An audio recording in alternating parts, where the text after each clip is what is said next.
बता देना बेटा बंद हुआ मनेश्वर, कुलनूर, कृष्णदीप, अश्मिता, दीक्षा बांसल, महक, तहजीब, सूर्यवीर, नितिका, पृथा, वंशिका गर्ग, मानिक,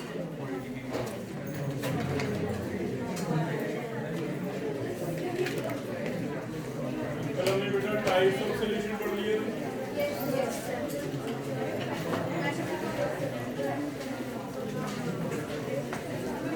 एक तो बढ़िया 9 टाइप्स के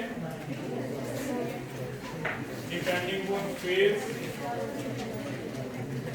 एक बढ़िया 3 तरह के डिपेंडिंग ऑन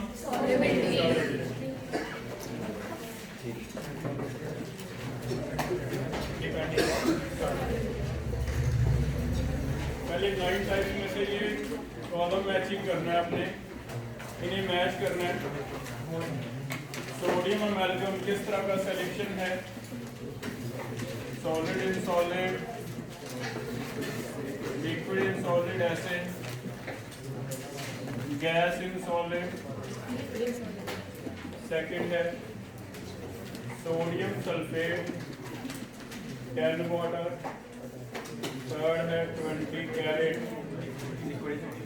गोल्ड। फोर्थ है हाइड्रोजन एंड ऑक्सीजन। फिफ्थ है iodine vapour in air. Liquid in solid, gas in solid, gas in gas, या फिर solid in gas.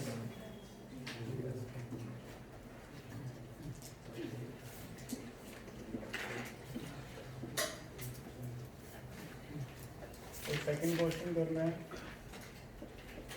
30 gram NaCl in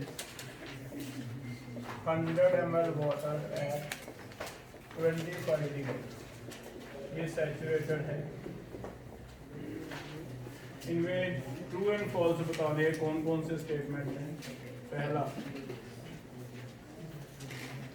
60 gram NaCl in 50 ml at 25 degree is true जो false बताना है, ठीक है। Second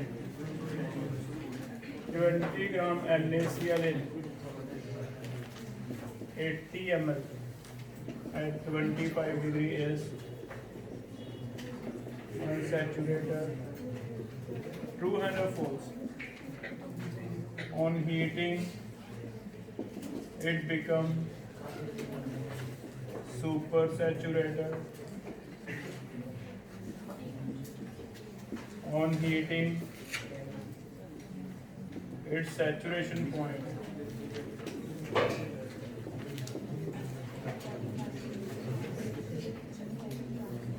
will change its KSP, will not change on increasing temperature. इनमें से लिखना है कौन सा ट्रू है कौन सा फॉल्स।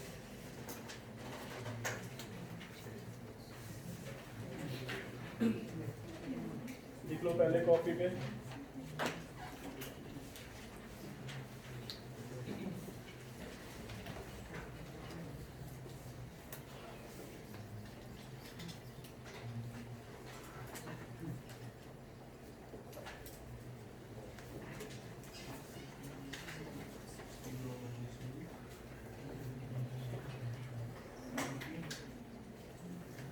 ये वाले कल हमने याद है निकाले थे 100 ml के लिए कैलिब्रेट कर लिए थे कि 100 में कितना हुआ, उसके बेस पे कर सकते हैं। थोड़ा सा बीच में मैंने आपको सोचने के लिए थोड़ा सा एक AST का डाला है क्वेश्चन, वो तुम थोड़ा सा दिमाग लगाओ, भी इक्विलिब्रियम में पड़ा हुआ है, अगर याद आ रहा है तो कोई बात नहीं, नहीं तो मैं समझा दूंगा ना। कि सॉल्युबिलिटी का टॉपिक चल रहा है तो सॉल्युबिलिटी प्रोडक्ट साथ में रिलेटेड था।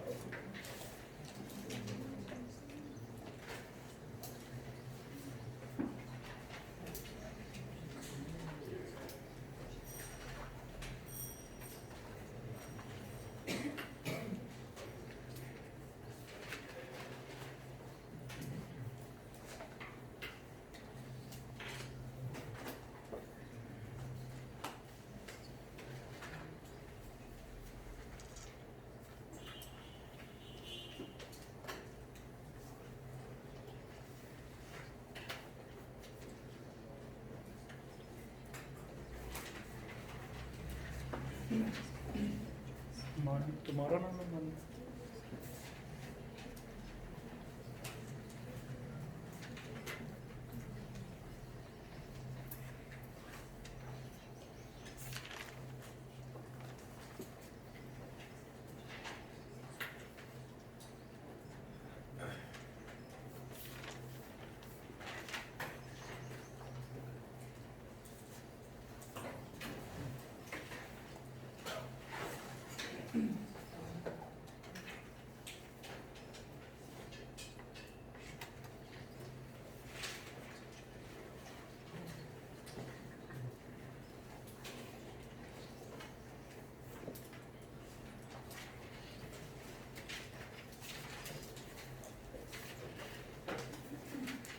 एक बेटा मोर कंसेप्ट का revision MPG previous year NEET वाले स्टार्ट कर दो, दिशा वाले JEE स्टार्ट कर।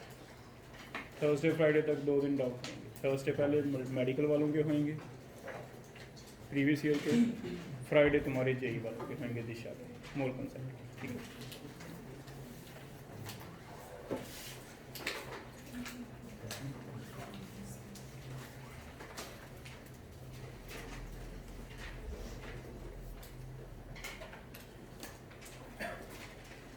पहला स्टार्ट कर रहे हैं अजित पाल, लिक्विड इन सॉलिड, बी आ गया इसका, ठीक हो गया। अनुभव सेकंड का लिक्विड इन सॉलिड, बी आ गया फिर 20 कैरेट के लिए सॉलिड है कोई इसमें, A gas, B solid gas, check करो हो जाएंगे।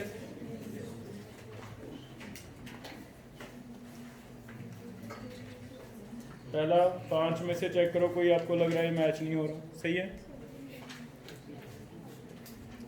क्लोरोफॉर्म वेपर इन एयर, ये क्या थे? Chloroform vapour in air, liquid in gas. दो आपको स्पेशल कहा था, 7 नंबर एंड 8 नंबर, है ना। क्लोरोफॉर्म वेपर इन एयर याद रखने थे, लिक्विड इन गैस वाला था। Iodine vapour solid in gas, और कैम्फरिन वेपर सॉलिड इन गैस, ठीक है। आगे इसमें पहला क्या है, ट्रू या फॉल्स? ट्रू।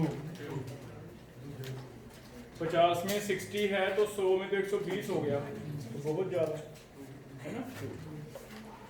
सेकंड,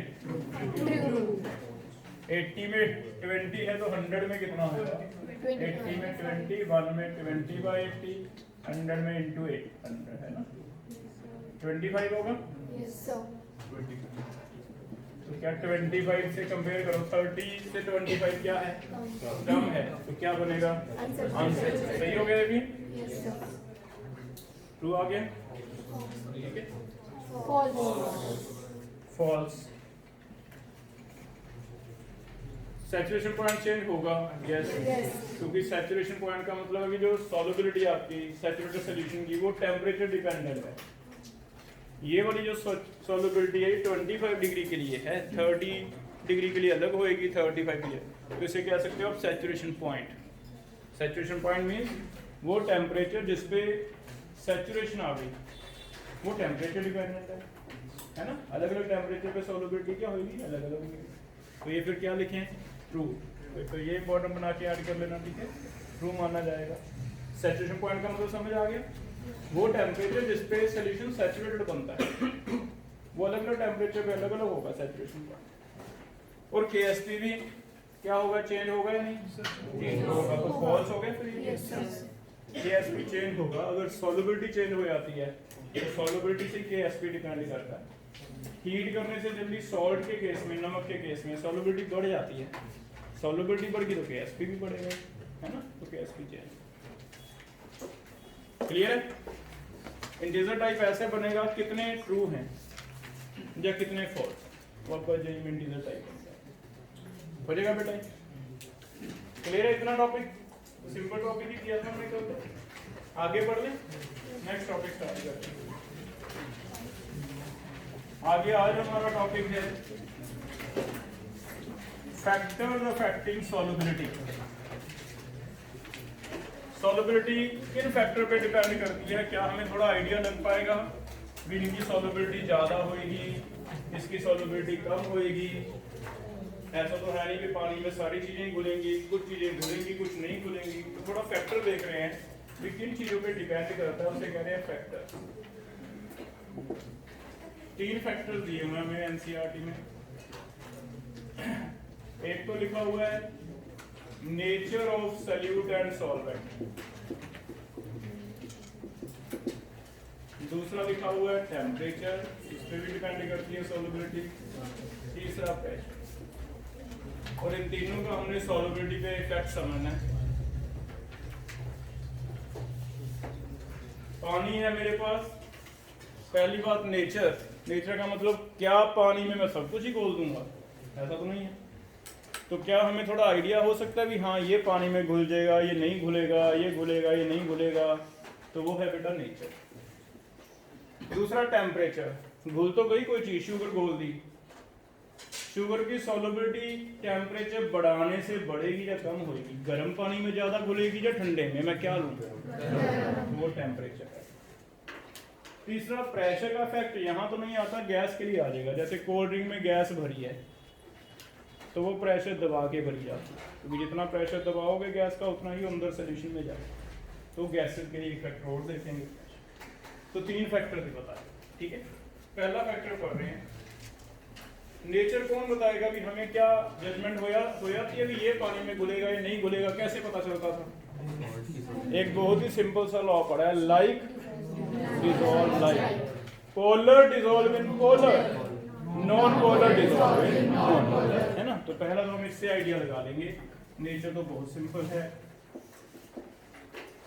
नेचर का मतलब है लाइक डिसॉल्व लाइक।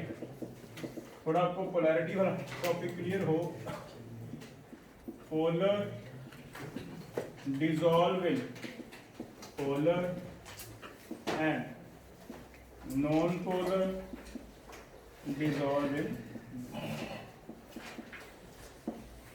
ठीक है। जैसे वाटर क्या है, पोलर या नॉन पोलर, तो एक पोलर सॉल्वेंट है मेरे पास वाटर, एक बेंजीन है ऑर्गेनिक सॉल्वेंट, जितने भी ऑर्गेनिक है नॉन पोलर है। मैं आपको सॉल्यूट बोलूंगा, आपने देखना है कि पानी में घुलेगा या किस में घुलेगा, ठीक है। नमक किस में घुलेगा, NaCl, वाटर में। KCl वाटर में, KNO3 वाटर में। इससे ऐसे नहीं लग रहा भी अगर देखा जाए ध्यान से तो सारे आयनिक पानी में आएंगे, it means ionic positive negative polar होंगे ही होंगे। तो एक तो हमने ऐसे अपना कॉन्सेप्ट बना लिया, अभी आयनिक अगर कोई आ गया तो पानी में घुलेगा, बेंजीन में नहीं। दूसरा आपको देखना पड़ेगा कोवलेंट में HCl एंड क्लोरीन, बताओ HCl इसमें घुलेगा, क्लोरीन इसमें, क्या सही लिखा है? क्या HCl पोलर है बेटा? H और Cl में से ज्यादा कौन खींचता है? Chlorine. Chlorine gets partial negative, polar हो गया। लेकिन जब दोनों ही क्लोरीन है तो क्या कोई ज्यादा खींचेगा? तो कोई पॉजिटिव नेगेटिव नहीं आ रहे तो क्या हो जाएगा? तो ऐसे कोवलेंट में थोड़ा सा आपको देखना पड़ेगा, एक कल भी टॉपिक थोड़ा सा बताया था म्यू वाला, म्यू जीरो है या नॉन जीरो, उससे डिसाइड हो, ठीक है। ऑर्गेनिक सॉल्वेंट जितने भी ऑर्गेनिक कंपाउंड है ज्यादातर लाइक डिसॉल्व लाइक ऑर्गेनिक में घुलेंगे, पानी में नहीं घुलेंगे। Methane, ethane, propane, butane, ethene, ethyne, ज्यादातर इसमें, ठीक है। हाँ, लेकिन एक चीज का और ध्यान रखना है, लास्ट पे एक एक्सेप्शनल फीचर आ जाता है, इंपॉर्टेंट बना के लिखना है भी कई बार sometimes organic compounds also dissolve in water. जैसे अल्कोहल, पता नहीं क्यों पानी में लिख दिया उसने, बुक पढ़ा मैंने, उसमें अल्कोहल इधर लिखा हुआ था पानी में, जबकि C2H5 तो है तो ऑर्गेनिक, तो लाइक डिसॉल्व लाइक तो ऑर्गेनिक में आना चाहिए था। रीजन एक और कंडीशन रहती है, स्पेशली पानी के लिए ध्यान रखना है, H बॉन्ड ना आ जाए। अगर H बॉन्डिंग हो जाएगी, समझते H बॉन्डिंग 3 जगह OH FH वो ना आ जाए कहीं, अगर वो आ जाएगा तो फिर उसे पानी में रखना है, otherwise like dissolve like organic तुम बेंजीन में रखो। हाँ, अगर ये इथेन होता तो H बॉन्डिंग नहीं है तो फिर ये बेंजीन में ही जाता, लेकिन ओल आ गया OH, इस वजह से क्या है H बॉन्डिंग, तो ये पानी में लिख दिया। इसका मतलब like dissolve like, organic dissolve in organic, एक जगह ध्यान रखना पड़ेगा भी कहीं H बॉन्ड वाले ना आ जाएं। बहुत ज्यादा नहीं है H बॉन्ड वाले, अल्कोहल्स हैं या तो, या अमाइंस हैं, या एक एसिड है COOH, उनमें भी OH आ गया, तो वो आप देख लोगे भी कहाँ H बॉन्ड बनता है कहाँ नहीं बनता, वो तो अलग ही होएगी, उनकी सॉल्युबिलिटी तो बहुत ज्यादा हो जाएगी, एक्सेप्शनल हो जाएगी। अदरवाइज सिंपल देखेंगे भी पोलर में पोलर, नॉन पोलर में हो जाएगा बेटा। तो कुछ आइडिया हम इससे लगा लेंगे। बताओ शुगर किसमें डिसॉल्व होगा, पानी में या बेंजीन में? जबकि कार्बन की लंबी चेन है C12 है, फिर से H बॉन्ड। तो शुगर की हमने कल ग्लूकोज का उस दिन स्ट्रक्चर बताया था ना आपको, ग्लूकोज या शुगर इसी में आते हैं, जबकि ऑर्गेनिक है कार्बन की चेन्स हैं C6H12O6 C12H22O11। तो देखा जाए ऑर्गेनिक कंपाउंड्स हैं तो ऑर्गेनिक कंपाउंड, लेकिन ऑर्गेनिक में नहीं जा रहे, बेंजीन में नहीं जा रहे, पानी में जा रहे हैं। फिर से रीजन क्या है? तो कई बार ऑर्गेनिक कंपाउंड आपके ऑर्गेनिक में ना घुल के पानी में चल जाएंगे, और उसका रीजन क्या होगा? H bond. तो वो आपको आता है H बॉन्ड तो ना, OH FH NH। स्ट्रक्चर नहीं आता है, 2 के मैंने आपको बता दिए, बाकी हम ऑर्गेनिक पढ़ेंगे तब आपको स्ट्रक्चर आ जाएगा। अभी हम बेसिक हो जाएगा तो हम आइडिया लगा देंगे। मुझे मान लो 1 नंबर में क्वेश्चन आएगा भी ये हैं, इनमें से बताओ पानी में कौन से घुलेंगे, बेंजीन में कौन से? पहचान लोगे ना, बीच में NaCl लिख दिया, बीच में HCl, बीच में क्लोरीन, बीच में कोई CCl4, बीच में आयोडीन, बीच में एक आता ये। तो ऐसे 5-6 देके कितने हैं जो पानी में घुलेंगे, कितने हैं जो बेंजीन में घुलेंगे, पहचान हो जाएगा बेटा। क्लियर हो गया पहला टॉपिक। सेकंड टॉपिक कर रहे हैं टेम्परेचर। टेम्परेचर का क्या इफेक्ट है? टेम्परेचर का इफेक्ट हम थोड़ा इक्विलिब्रियम का एक टॉपिक था ली चैप्टर, उससे देखेंगे। पहले फिर से ली चैप्टर थोड़ा सा बता देता हूँ, फिर ये इजी हो जाएगा। मान लो कोई सॉल्यूट सॉल्वेंट में घुलता है, सॉल्यूशन बनाता है, तो बेटा इसका डेल्टा H तो आएगा कुछ ना कुछ, या तो पॉजिटिव आएगा या क्या आएगा, नेगेटिव। किसी को ये इक्विलिब्रियम ली चैटलियर का कैरेक्टरिस्टिक आता हो भी टेम्परेचर का इफेक्ट ऐसे देखते थे भी टेम्परेचर बढ़ाने से उस तरफ जाता था जिस तरफ एंडोथर्मिक। टेम्परेचर बढ़ाने से रिएक्शन हमेशा किस तरफ जाती है? Endothermic. Temperature increase, equilibrium shift in delta H positive direction, जिस साइड भी डेल्टा H पॉजिटिव है। और अगर फॉरवर्ड में पॉजिटिव है तो बैकवर्ड में नेगेटिव, फॉरवर्ड में नेगेटिव है तो बैकवर्ड में पॉजिटिव। याद आ रहा है ऐसे? क्योंकि हमें पता है भी डेल्टा H पॉजिटिव का मतलब जिस तरफ डेल्टा H पॉजिटिव है उस तरफ हीट एब्जॉर्ब हो रही है। अगर उस तरफ हीट एब्जॉर्ब हो रही है तो हमने टेम्परेचर बढ़ाया तो हमने हीट दे दी, हीट उसे चाहिए थी। हीट लेके वो उसी तरफ जाएगा जिस तरफ हीट एब्जॉर्ब हो। इसका मतलब अगर डेल्टा एच का हमें साइन पता हो तो हम प्रेडिक्ट कर पाएंगे, क्योंकि डेल्टा एच पॉजिटिव की तरफ जाना है इसने। ये अगर हम याद कर लें तो देखो सॉल्यूशन जो सॉल्युबिलिटीज है दो ही तरह की हैं, या तो रिएक्शनें होंगी सॉल्युबिलिटी की, डिसोल्यूशन बोलते हैं इसे वर्ड। डिसोल्यूशन एक process of dissolving, process of dissolving क्या कह दिया, डिसोल्यूशन। या तो डिसोल्यूशन आपकी एंडो होएगी या फिर डिसोल्यूशन क्या होएगी, एक्सो।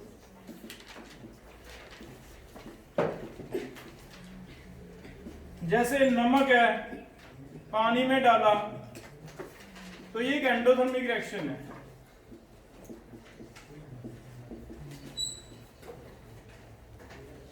तो बताओ अगर एंडोथर्मिक रिएक्शन है तो हीट करने से किस तरफ जाएगी, पॉजिटिव, फॉरवर्ड गई। फॉरवर्ड जाने का मतलब ये ज्यादा बन गया, ज्यादा बन गया तो सॉल्युबिलिटी क्या हो गई, ज्यादा।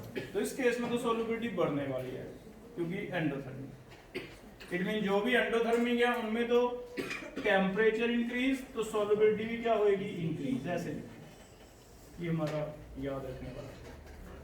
ये अगर आपको पता चल गया, अगर आपको बता दिया कि एंडोथर्मिक है तो आप कहोगे भी हाँ इसमें तो मुझे पता है टेम्परेचर बढ़ाओ तो सॉल्युबिलिटी क्या होगी, बढ़ेगी। और अगर एक्सो है तो फिर क्या होगा, जैसे क्विक लाइन का रिएक्शन आपने सुना होगा। अगर क्विक लाइन हम एक्वस बनाते हैं तो हीट निकलती है। ये अभी तो तुम घरों में नहीं देखते होगे, पुराने टाइम में जब हम व्हाइट वॉश करते थे तो पेंट्स आने लगे, कली जिसे कहते थे व्हाइट वॉश, वो ये होता था जैसे ही क्विक लाइन पानी में डालते हो हीट काफी निकलती है, बबल्स बनने लगे आते हैं, इतनी हीट निकलती है। हाईली एक्सोथर्मिक रिएक्शन है क्विक लाइन का। अगर एक्सोथर्मिक है तो इधर डेल्टा एच नेगेटिव है, इट मींस पीछे क्या होगा, ये चीज समझ आ रही है भी। अगर एक साइड नेगेटिव है तो उल्टी साइड क्या होता है, अगर इधर पॉजिटिव है तो फिर हीट करने से तो बैकवर्ड जाएगी, बैकवर्ड जाएगी तो सॉल्युबिलिटी कम होगी। ठीक है, तो इसमें टेम्परेचर बढ़ाओ सॉल्युबिलिटी कम। इट मींस हमारी सरदर्दी खत्म है, हम तो उससे पूछ लेंगे भी बताओ डेल्टा एच क्या है, वो मुझे बता देगा भी डेल्टा एच पॉजिटिव है तो मैं कहूंगा बढ़ेगी, नेगेटिव है तो मैं कहूंगा कम होगी। हाँ, कई जगह नहीं बताएगा, वो कॉमन सी चीजें जैसे सॉल्ट शुगर जो घरों में करते रहते हो आप, उसमें हो सकता है ना बताए। ये दो तीन चीजें मैंने लिख दी जिनकी मे भी ना बताए, नमक की, शुगर की पॉजिटिव है, क्विक लाइन की क्या है, नेगेटिव। अदरवाइज वो मुझे बताएगा डेल्टा एच का साइन, मैं तो सीधा इतना याद करूंगा भी एंडो है तो बढ़ेगी, एक्सो है तो कम। हो जाएगा बेटा, अभी क्लियर है इतना। आगे इसमें लिख रहे हैं कि इंपॉर्टेंट क्वेश्चन बना के लिख लो। Question is dissolution of gases in liquid, dissolution of gases in liquid is always exothermic. Dissolution of gases in liquid is always exothermic. Why? चलो पहले तो मान लेते हैं कि गैस की जो डिसोल्यूशन है वो एक्सोथर्मिक है। चलो हम इसे याद रखते हैं, एक्सप्लेन कर लेते हैं ना। गैस कोल्ड ड्रिंक ले लो, कोल्ड ड्रिंक में जो कार्बन डाइऑक्साइड भरी है उसकी बात कर रहा है, वो क्या है, एक्सोथर्मिक है। एक्सोथर्मिक है तो बताओ जब मैं कोल्ड ड्रिंक, मान लो मैंने फैक्ट्री लगा ली कोल्ड ड्रिंक बनाने की, मैं उसमें कार्बन डाइऑक्साइड भर रहा हूँ, तो तुम बताओ कि उसमें कोल्ड ड्रिंक में गैस भरते हुए मुझे ठंडा रखना चाहिए उसे या गर्म रखना चाहिए, कैसे सॉल्युबिलिटी बढ़ेगी, एक्सोथर्मिक है ठंडा रखना चाहिए। एक्सोथर्मिक के लिए ठंडा करने से भी लिखा था हमने, बढ़ती है, एंडो के लिए। तो कोल्ड ड्रिंक में सॉल्युबिलिटी जो गैस की वो बढ़ानी है तो ठंडा रखोगी, ठंडे में बढ़ेगी गैस की सॉल्युबिलिटी, गर्म में नहीं बढ़ेगी। ठीक है, लेकिन वो कहता है कि तुम्हें कैसे पता चल गया डेल्टा एच नेगेटिव है, तो मैं उस पर आ रहा हूं। ये चलो याद तो हमने कर लिया भी गैस का बताने की जरूरत नहीं है, गैस का मुझे पता है हमेशा के क्या रहेगा, नेगेटिव। लेकिन मैं इसे एक्सप्लेन कर देता हूं कैसे है।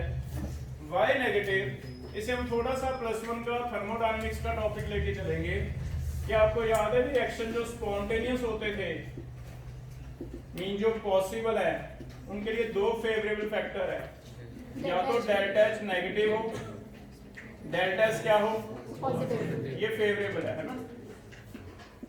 क्या ऐसे याद है बेटा आपको? Yes. ये फेवरेबल फैक्टर है। अगर किसी रिएक्शन को आप करवाना चाहते हो तो कम से कम एक फैक्टर क्या होना चाहिए, फेवरेबल। अगर दोनों ही अनफेवरेबल हो जाते थे तो क्या रिएक्शन हो पाती थी? इट मींस कम से कम मुझे पता है कि for a reaction to be spontaneous, for a reaction to be spontaneous, one factor must be favourable. अब ये थोड़ा सा मैं पहले आपको बता रहा हूं कि ये तुम्हें शायद टॉपिक अभी याद नहीं आ रहा हो, अभी हमने पढ़ा था थर्मोडायनामिक्स में, डेल्टा जी नेगेटिव होने से रिएक्शन स्पॉन्टेनियस होती हैं, उसमें कम से कम एक फैक्टर फेवरेबल होना चाहिए, या तो डेल्टा एच फेवरेबल हो जाए या फिर delta S. Delta H favourable तब माना जाता है बेटा जिनमें डेल्टा एच नेगेटिव है, और डेल्टा एस माना जाता है जिनमें डेल्टा एस पॉजिटिव। बात क्लियर? अब मैं गैस उठाता हूं, कोई मान लो कोई गैस है, ये मैं पानी में डिसॉल्व कर रहा हूं, डिसॉल्व हो गया। अगर तुम इसका डेल्टा एच खुद निकाल लो तो हम आइडिया लगा लेंगे कि डेल्टा एच क्या होगा, क्योंकि रिएक्शन तो होती है, हमें पता है रिएक्शन तो स्पॉन्टेनियस है। ऐसा तो है नहीं कि गैस कहती है मैं नहीं घुलती, घुल तो गई है, स्पॉन्टेनियस तो है। इट मींस कम से कम एक फैक्टर तो फेवरेबल। एंट्रोपी तुम्हें मैं फिर से थोड़ा सा बता रहा हूं, मैंने ऐसे तुम्हें बताया था कि एंट्रोपी का मतलब मूवमेंट। जितने गैस के मॉलिक्यूल, जितने कोई मॉलिक्यूल ज्यादा मूव कर सकते हैं उतनी उसकी एंट्रोपी ज्यादा है। अगर वो ज्यादा मूव नहीं कर सकते तो उसकी एंट्रोपी कम है। तो तुम बताओ भी मॉलिक्यूल कहां ज्यादा मूव कर रही है, गैस में या लिक्विड में? गैस के मॉलिक्यूल ज्यादा मूव करते हैं, लिक्विड के मॉलिक्यूल कम। सॉलिड के तो मूव ही नहीं करते। इसका मतलब एंट्रोपी गैस थी तो ज्यादा थी, लिक्विड बन गई तो कम हो गई। तो बताओ डेल्टा एस क्या लिखूं, पॉजिटिव नेगेटिव लिख दूं? यहां से देखो नेगेटिव कौन सा फैक्टर है बेटा, फेवरेबल या अनफेवरेबल? Unfavorable. इसका मतलब ये तो हो गया अनफेवरेबल, ये तो इसे सपोर्ट नहीं कर रहा।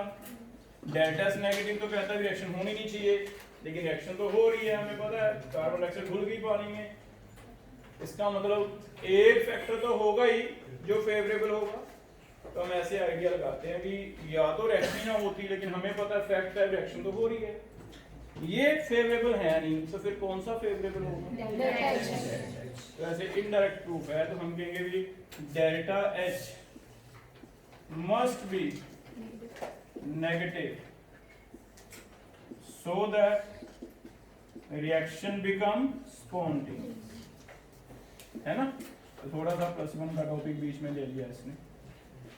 रिएक्शन स्पॉन्टेनियस होगा, स्पॉन्टेनियस होगा तभी होगा अगर एक फैक्टर फेवरेबल हो, लेकिन एंट्रोपी तो है नहीं फेवरेबल। तो फिर अंडरस्टूड है भी रिएक्शन तो हो ही रही है, तो एक फैक्टर फेवरेबल कौन सा होगा? Delta H. इसका मतलब ये गैस की सॉल्युबिलिटी हमेशा के लिए आप मान सकते हो क्या होती है, नेगेटिव एक्स। अगर तो एक्सप्लेन करने को कहता है फिर तो अब ये वाला एक्सप्लेनेशन दे दो, नहीं तो तुमसे पूछेगा नहीं, तुम्हें सीधा इतना पूछेगा भी बताओ गैस की सॉल्युबिलिटी पे टेम्परेचर का क्या असर होता है। तुमने सीधा स्टार्ट ही यहां से करना है भी हमें सर ने पढ़ाया है भी गैस की सॉल्युबिलिटी का एक्सोथर्मिक होता है रिएक्शन, और एक्सोथर्मिक है तो टेम्परेचर से सॉल्युबिलिटी कम होगी, बस दैट्स। हाँ, अगर फर्दर क्वेश्चन करता है वो भी एक्सप्लेन करो क्यों है डेल्टा एच नेगेटिव, फिर तुम्हें ये आंसर देना नहीं है। ये बोर्ड टाइप का मतलब बोर्ड में क्वेश्चन बन सकता है ये नेगेटिव क्यों है एक्सप्लेन करो, तब तुम्हें ऐसे लिखना है। अदरवाइज मल्टीपल में तो सीधा आएगा भी गैस की सॉल्युबिलिटी टेम्परेचर बढ़ाने से क्या होएगी, कम हो जाएगा बेटा। इट मींस टेम्परेचर का इफेक्ट सीधा हो गया। एंडो है तो सॉल्युबिलिटी बढ़ेगी टेम्परेचर बढ़ने से, एक्सो है तो घटेगी। एंडो या एक्सो बताया जाएगा, लेकिन 2-3 जगह हमें याद रखना है। नमक के केस में पॉजिटिव है, शुगर के केस में पॉजिटिव है, गैसेस के केस में हमेशा नेगेटिव, क्विकलाइन के केस में हमेशा नेगेटिव। तो वो हो सकता है जनरल नॉलेज इनमें से पूछ लेगा ना, अदरवाइज बताए। क्लियर हो गया? अभी दोनों फैक्टर समझ आ गए। पहला लाइक डिसॉल्व लाइक, लेकिन कुछ ऑर्गेनिक एच बॉन्डिंग की वजह से पानी में घुल जाएंगे, पहला। दूसरा, एंडो है तो बढ़ेगी, एक्सो है तो कम होएगी। लेकिन कुछ केसेस में याद रख लो कि गैसेस में हमेशा क्या होती है। क्लियर हो गया बेटा? आगे चलें। और थर्ड फैक्टर है प्रेशर। प्रेशर का इफेक्ट सिर्फ और सिर्फ गैसेस के लिए आएगा। Effect of pressure,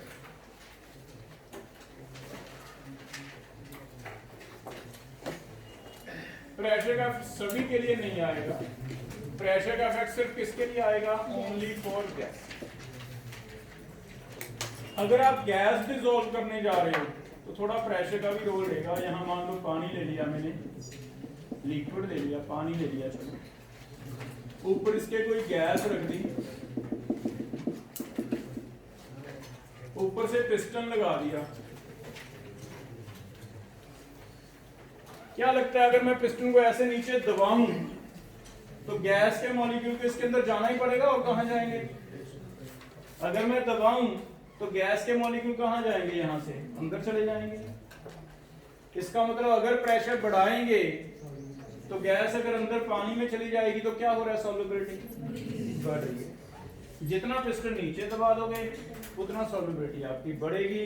it means pressure बढ़ाने से सॉल्युबिलिटी क्या होगी? बढ़ेगी। तो इफेक्ट है डेली लाइफ में हम देखते हैं। कोल्ड ड्रिंक पड़ी है, आपको दिखाई नहीं रही उसमें गैस है, लेकिन जैसे ही कभी फील किया हो, जैसे ही उसने ढक्कन खोला ऊपर से बबल्स निकलते लगे आते हैं। देखें कभी बबल्स एकदम से निकलने लगे, शेक कर दो तो एकदम से सारा ही ऊपर आने लगे आते हैं। हुआ क्या? गैस घुली हुई थी, प्रेशर पे घुली हुई थी। ऊपर हमने थोड़ी सी गैस भर के बंद किया हुआ था, ऊपर हाई प्रेशर था, जो खाली जगह छोड़ी जाती है ना, इसलिए तुम देखना कभी कोल्ड ड्रिंक पूरा नहीं भरते, थोड़ी सी स्पेस खाली छोड़ी जाती है। वो पैसे बचाने के लिए नहीं है, उसका एक रूल है ये वाला। वो गैस हाई प्रेशर पे ऊपर रखी हुई है क्योंकि हाई प्रेशर की वजह से गैस अंदर घुली रहेगी। जैसे आप ऊपर से ढक्कन खोलते हो, ऊपर वाली गैस बाहर निकल गई, ऊपर प्रेशर खाली हो गया, प्रेशर क्या हो गया? कम। अब जैसे ही प्रेशर कम हुआ, ये ऐसे हो गया कि पिस्टन दबाया तो नीचे चले गई, उठाया ऊपर तो फिर बाहर भी तो आएगी। तो जो गैस घुली हुई थी वो एकदम बाहर आने की कोशिश करती है, जिससे उसके जल्दी जल्दी आपको बबल नजर आते हैं, बबल से निकलने लगे। और अगर आप थोड़ा सा शेक कर दो तो गैस इतनी फास्ट आती है कि कई बार लिक्विड भी साथ में ही आ जाता है। होता है कभी ऐसे? टीचर डे पे किया था तुमने? हाँ मुझे याद आ रहा है। तो वो जैसे हम शेक करेंगे गैस एकदम बाहर आ गई थी। वो क्या था? उसे कहते हैं इफर्बिसेंस हो, है ना?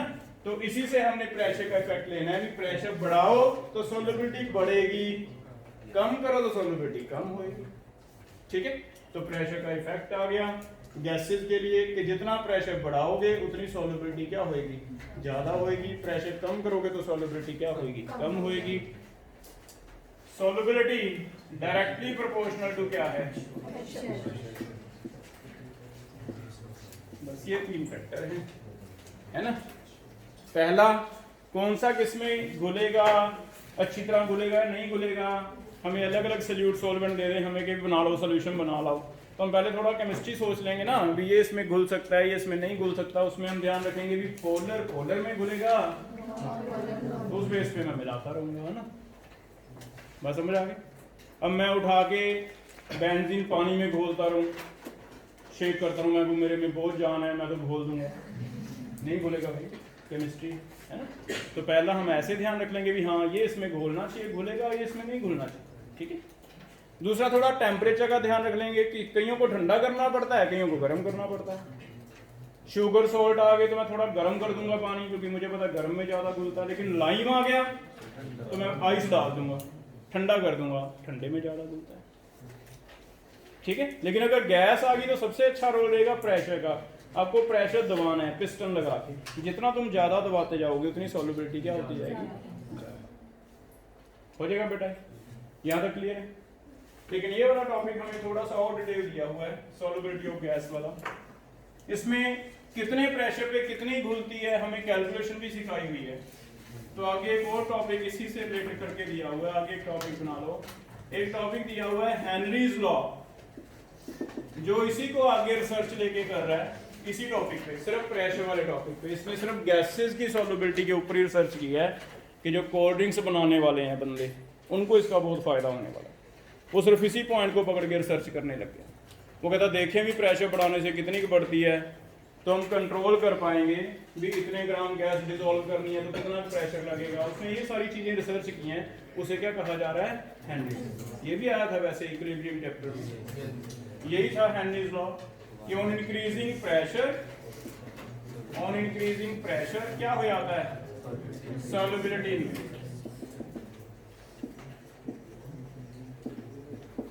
है ना, ये है। लेकिन इसने आगे रिसर्च किया है कि कितने ग्राम घुलेगी, कितना प्रेशर मुझे अप्लाई करना चाहिए। तो रिसर्च क्या है, इसने एक फॉर्मूला दिया है कि P directly proportional to solubility है, लेकिन सॉल्युबिलिटी कहता मेरे अकॉर्डिंगली मोल फ्रैक्शन है। मैं आपको कहता हूं मोल फ्रैक्शन बता सकता हूं भी कितने प्रेशर पे मोल फ्रैक्शन कितनी हो जाएगी। मोल फ्रैक्शन कौन बताएगा मुझे क्या होगा, व्हाट इज मोल फ्रैक्शन। मान लो दो कंपोनेंट है, ए एक बी, तो ए का मोल फ्रैक्शन आ जाएगा ए के मोल ऊपर नीचे, बी का आ जाएगा बी के मोल ऊपर नीचे, यही होता है फ्रैक्शन। तो ये कहता है भी मोलैरिटी नॉर्मेलिटी से तो नहीं, लेकिन मोल फ्रैक्शन से सीधा रिलेशन आ जाता है डायरेक्टली। अलग अलग एक्सपेरिमेंट करके देखे, मास से नहीं आ रहा, लेकिन मोल फ्रैक्शन से इसे लग रहा है इजी आ रहा है। तो इसने मोल फ्रैक्शन नोट की, P directly proportional to mole fraction है, और एक फॉर्मूला दे दिया। ये कहता मैं तुम्हें K की वैल्यू बता दूंगा, जिसे हेनरीज कांस्टेंट कह रहा है वो। मैं तुम्हें कहता K की वैल्यू बता दूंगा। K की वैल्यू बताने के बाद तुम प्रेशर अपना थ्योरेटिकली कर लेना भी प्रेशर 1 भरेंगे तो x कितना होगा, 2 भरेंगे तो x कितना होगा, 10 भरेंगे तो कितना होगा, 0.1 भरेगा। फिर तुम्हें जितनी भी डिसॉल्व करनी है उस हिसाब से प्रेशर है ना। तो इसने एक्सपेरिमेंट किए, P is equal to KH रख के एक्सपेरिमेंट करके KH की वैल्यू निकाल के हमें दे दी। सबसे बड़ा काम KH निकाल। अगर वो मुझे KH प्रैक्टिकली निकाल के दे दे अलग अलग गैसेस के लिए, तो मैं उसके लिए बताता रहूंगा भी प्रेशर बताओ 10 है, X निकाल देंगे। X निकल जाएगा तो मोल्स निकल जाएंगे, इतने मोल इतने में बोलते हैं तो वेट भी निकल जाएगा, तो सारी चीजें आ जाएंगी। अब ये KH पे उसने क्या रिसर्च किया ये पढ़ लेते हैं। उसने अलग अलग गैसेस के लिए KH निकाला। एक्सपेरिमेंट क्या रहेगा, सिंपल है, 1 एटमॉस्फेयर प्रेशर अप्लाई करो, कैलकुलेशन ऑफ KH। मान लो ऑक्सीजन के लिए करना है, एक पर्टिकुलर सोल्यूशन दे दिया, एक ही सोल्यूशन ले लिया, 1 लीटर पानी ले लिया, चलो इसमें हम ऑक्सीजन डिसॉल्व करने जा रहे हैं। एक जितना प्रेशर अप्लाई करेंगे, ठीक है, प्रेशर अलग अलग नहीं करेंगे। एक बार ऑक्सीजन एक बार नाइट्रोजन ले लेते हैं, इसमें भी 1 लीटर पानी ले लिया होगा, पिस्टन लगा दिया, 1 एटमॉस्फेयर प्रेशर अप्लाई करो, 1 एटमॉस्फेयर ऑक्सीजन का, 1 एटमॉस्फेयर किसका, नाइट्रोजन। हो जाएगा क्या, मैं ऐसे एक्सपेरिमेंट कर सकता हूं बेटा। अब 1 एटमॉस्फेयर डिसॉल्व करने से वेट बढ़ गया सोल्यूशन का, जो वेट बढ़ा वो किसकी वजह से, गैस की वजह से। तो वेट गैस का पता चल गया, पानी का वेट तो पता ही है 1 लीटर मीन्स हम इसे 1 किलो भी मान लेंगे, 1 किलो मान के 1000/18 मोल्स बन जाएंगे। तो क्या बेटा मोल फ्रैक्शन पता चल जाएगा भी कितना घुल गया एक्सपेरिमेंट से। इसका भी मोल फ्रैक्शन पता चल जाएगा कितना बन गया। अगर मोल फ्रैक्शन पता चल गया, प्रेशर कितना लिया मैंने 1, तो क्या KH की वैल्यू आ जाएगी। तो KH की वैल्यू निकालनी कौन सा मुश्किल थी, उसने ऐसे किया, P/X कर दिया, है ना, P1 लिया, X उसने अलग अलग केसेस में चेक कर लिया एक्सपेरिमेंटली, इसमें कितने मोल घुल गए, इसमें कितने मोल घुल गए, आता गया यहाँ से KH निकालता हो जाएगा। KH में ऐसे निकाल सकते।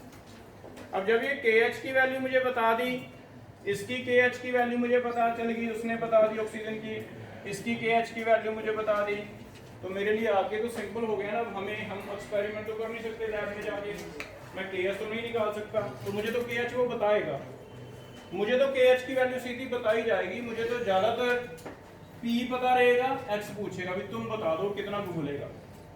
हमें तो ऐसे क्वेश्चन करने हो जाएगा।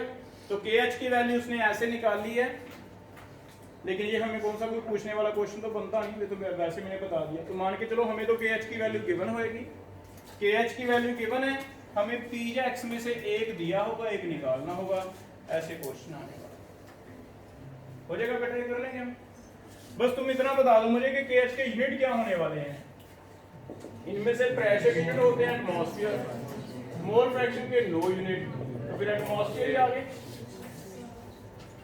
तो KH मैं तुम्हें बताने वाला हूं, जो मुझे किसने बताया, हेनरी ने।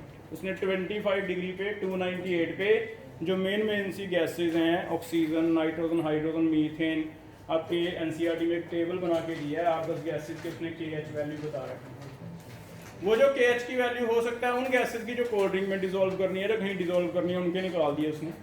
वो KH की वैल्यू हम हेनरी से उठा लेंगे, बाद में हम अपने न्यूमेरिकल करते रहेंगे कि x कितना होगा, हो जाएगा क्लियर।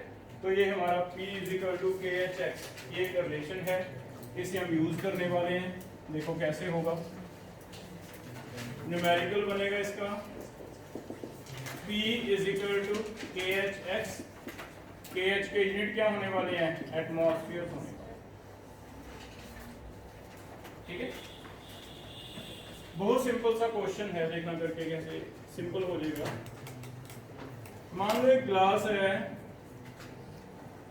इसमें मैंने पानी रख दिया 100 ml, क्या ये 100 ग्राम भी हो जाएगा? एक ही बात है, पानी की थी तो डेंसिटी। इसमें ऊपर से एयर में से ऑक्सीजन घुल रही है, एयर में ऑक्सीजन होता है, एयर में ऑक्सीजन घुल रही है 25 डिग्री। तुम्हें बताना है weight of oxygen dissolve in 100 gram water at atmospheric pressure। KH oxygen का दे रखा है हमें, कहता है हेनरी ने हमें बता दिया ये इतना होता है, ये हेनरी ने बता दिया।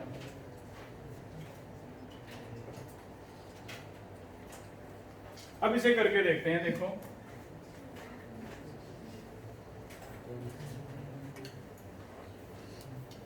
मुझे फॉर्मूला पता है P = KHX, KH पता है, P पता है, तो क्या निकल जाएगा, X। क्या तुम मुझे X निकाल के बता सकते हो? एक बार X निकल जाएगा, बाकी तुम्हें मैं सिखा दूंगा। X निकाल दोगे, बताओ X कितना आएगा, कितना? 2.5 × 10⁻⁴। ठीक है, लेकिन ये ध्यान रखना मैंने ऑक्सीजन के प्रेशर की बात की है। तुम प्रेशर कितना ले रहे हो एयर का, ऑक्सीजन का कितना ले रहे हो? एयर में ऑक्सीजन का प्रेशर कितना है? प्रॉब्लम। एक चीज और ध्यान रखो, यहाँ पे बेटा पार्शियल प्रेशर निकालना पड़ेगा, और पार्शियल प्रेशर एक डाल्टन लॉ पढ़ा था कि कितने % कौन सी गैस है इनटू टोटल प्रेशर, या फिर मोल फ्रैक्शन इनटू। तो उसने एक कंफ्यूजन क्या कर दी कि 1 एटमॉस्फेयर तो टोटल एयर का है ना, और एयर में से हम जनरली मान लेते हैं कि 20% चलो ऑक्सीजन है और 80% क्या है, नाइट्रोजन। ये हो सकता है आपको गिवन हो, नहीं तो अपनी तरफ से मान लेना। क्या हमें ये पता है कंपोजिशन एयर की कि 21% होती है? वैसे तो चलो हम यहाँ थोड़ा सिंपल कर लेंगे, 20% लेंगे। तो बस एक कंफ्यूजन ये छोड़ी थी उसने भी, प्रेशर कह दिया एटमॉस्फेरिक, हमने लिया 1, जल्दी जल्दी करने लगे, लेकिन हमने ये नहीं सोचा भी ऑक्सीजन वर्ड क्यों यूज किया है, ये तो एयर का है और एयर में 2 गैसेज हैं। तो फिर ऑक्सीजन का प्रेशर तुम्हें पहले निकालना पड़ेगा, ये एक अलग से अंडरलाइन कर लेना वर्ड, पार्शियल प्रेशर हमें निकालना पड़ेगा, और वो होगा 20%, 20/100 × 1, कितना? 1। बस एक एक्स्ट्रा क्वेश्चन है, ये बात समझ आ गई? इसे नहीं भूलना कभी भी, अदरवाइज फॉर्मूला बहुत सिंपल है, P = KHX, एक पता दूसरा निकाल दो, है ना, ज्यादा से ज्यादा चेंज करेगा ये, हो जाएगा। अब तुम करके दो, X निकाल के दो। 5 × 10⁻⁴। तो step 1, P = KH × X, X कितना आ जाएगा, P/KH। P समझ आया, 1 नहीं भरना, P समझ आ गया। तो डेफिनेशन में भी कहीं तुम्हें अलग से क्वेश्चन बना के दे दे सब्जेक्टिव में भी, ये क्या पार्शियल प्रेशर कुछ अलग होता है, तो तुम कहोगे हाँ अलग होता है। पार्शियल प्रेशर एक पर्टिकुलर गैस का प्रेशर है जो टोटल से निकाला जाता है मल्टीप्लाई बाय मोल फ्रैक्शन। हो जाएगा ये। और ये पी वाई के एच एक्स निकालना है। पी मैं 0.2 भर दूं, इसमें कोई डाउट? समझ आ गया 1 क्यों नहीं भरा? 0.2 डिवाइडेड के एच कितना है? 4 इंटू 10 पावर 3 है।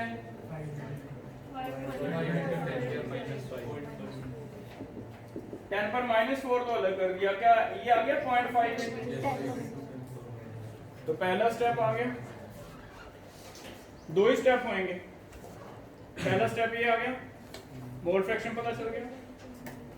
अब सेकंड स्टेप, जो मोल फ्रैक्शन हमने निकाला है, mole fraction of oxygen it is equal to, ऐसे आएगा बेटा, moles of oxygen divide total.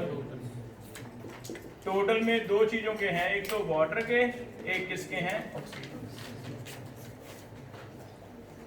क्या इसमें से तुम ऑक्सीजन के मोल निकाल दोगे?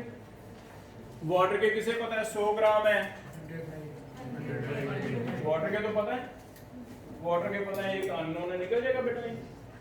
लेकिन एक चीज और आपके लिए इजी कर रहे हैं यहाँ, जितने भी क्वेश्चन आएंगे आपको न्यूमेरिकल्स, उनमें आप हेनरीज लॉ करते हुए सीधा इसे ऐसे ले लेना, number of oxygen by water. Henry's law करते हुए अप्रोक्स कर लेना। क्यों? क्योंकि हमें भी पता है कि गैस बहुत ही कम डिसॉल्व होने वाली है। देखो मोल फ्रैक्शन कितना कम आ रहा है, 10 पर -4। अगर तो मोल फ्रैक्शन आता 0.1 0.2 फिर तो कंपेरेबल थे। अब 10 पर -4 है, मींस 0.00001। इतना मोल फ्रैक्शन कम है, इट मीन सारे का सारा पानी है, गैस तो बहुत कम है। तो जितने भी क्वेश्चन हेनरीज लॉ के हैं, आप एक सिंपल कॉन्सेप्ट यूज कर लो कि यहाँ पे नीचे टाइम सेव करना है हमने, मल्टीपल करते हुए गैस ना लो, सीधा ले लो, ऊपर गैस नीचे वाटर। इजी हो गए?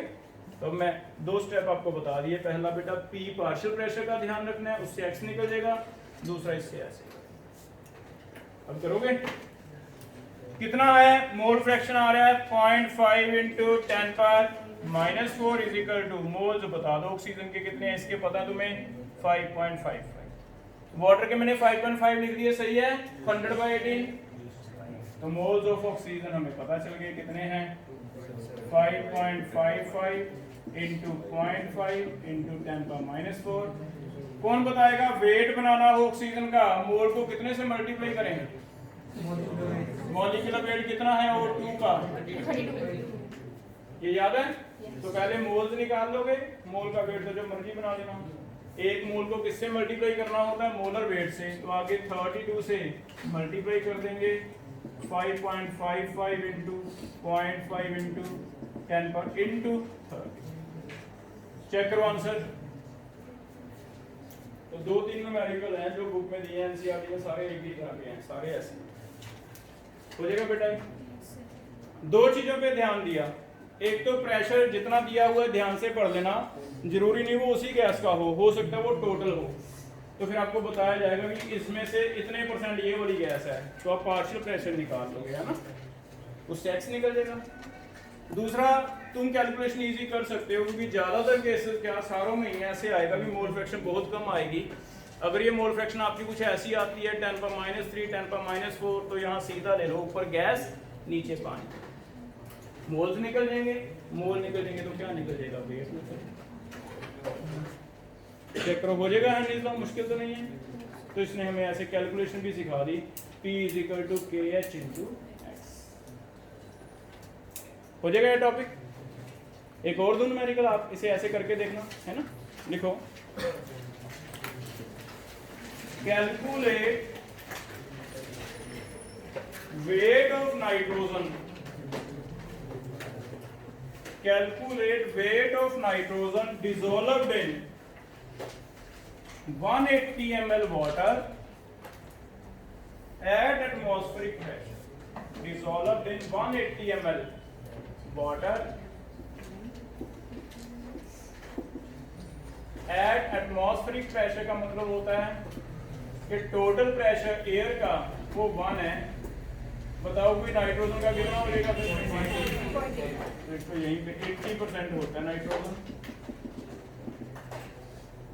ठीक है, अब दो स्टेप करने हैं। पहले स्टेप में एक्स निकाल दो, दूसरे में x = मोल की रेशो, मोल निकाल देना, मोल को तो तुम मल्टीप्लाई करके वेट बन जाएगा, है ना। बोलेगा नहीं कोई भी आंसर। KH लिखो।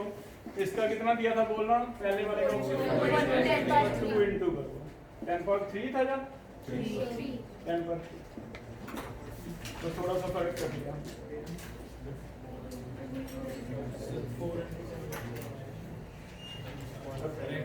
मुझे दोनों आंसर बताने, एक्स भी बताना है, फिर मोल्स भी बताने, फिर वेट भी बताना है, ऐसे।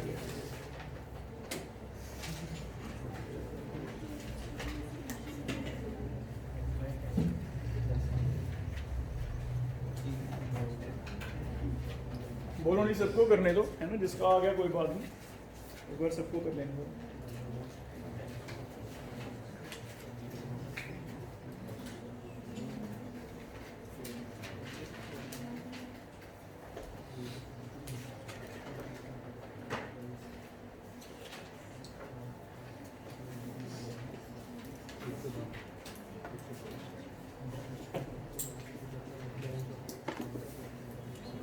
अब मुझे हैंडल करो, या कोई मोल फ्रैक्शन बताना चाहेगा।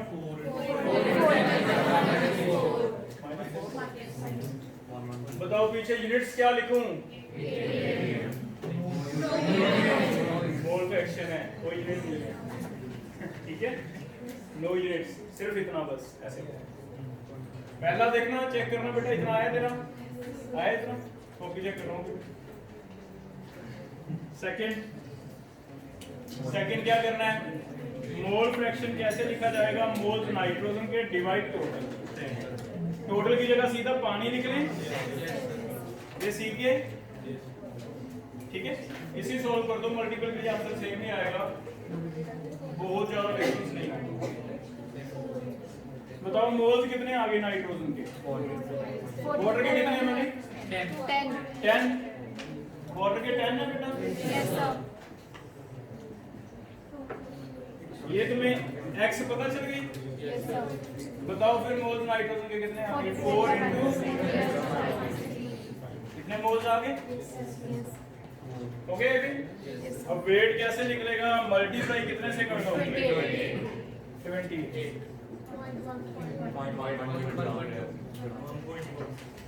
1 पॉइंट बताओ, माइनस, ठीक है। और ऐसे 1 पॉइंट लिखेंगे तो ऐसे आ जाए। क्या लगता है बेटा, आज का टॉपिक समझ आ गया। फिर से देख लो, 3 फैक्टर हो गए। पहला नेचर, लाइक डिसॉल्व लाइक, लेकिन H बॉन्डिंग वाले अलग है। टेम्परेचर एंडो है तो बढ़ेगी सॉल्युबिलिटी, एक्सो तो कम होगी, गैसेस की हमेशा ही एक्सो होती है। तीसरा P = KHX, हेनरीज लॉ है। 2 बातों का ध्यान रखना, एक तो प्रेशर पार्शियल लेना है, टोटल नहीं लेना। दूसरा मोल फ्रैक्शन सीधे ले लो, ऊपर गैस नीचे, ठीक है, हो जाएगा ऐसे। कल मिलते हैं, इतना करते हैं।